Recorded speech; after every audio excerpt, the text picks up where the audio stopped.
What's up mga kaludi? Ituturo ko sa inyo kung ano yung proper stand at saka yung posture mo tayo at saka yung palo.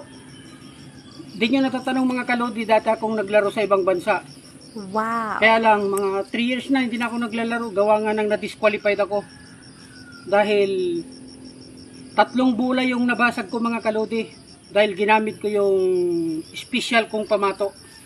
Pero ngayon kaludi, dala ko yung special kong pamato, ito hindi ko gagamitin. Yun mga kaludi, 1,000 km per hour ang bilis pag pinalo ko yun. Kailangan yung bula original. Ito mga kaludi, local lang ito. Itong gamit na to, pang ano lang, pang 200 km per hour lang ang bilis nito. Pero mga kaludi, ipapakita ko ngayon.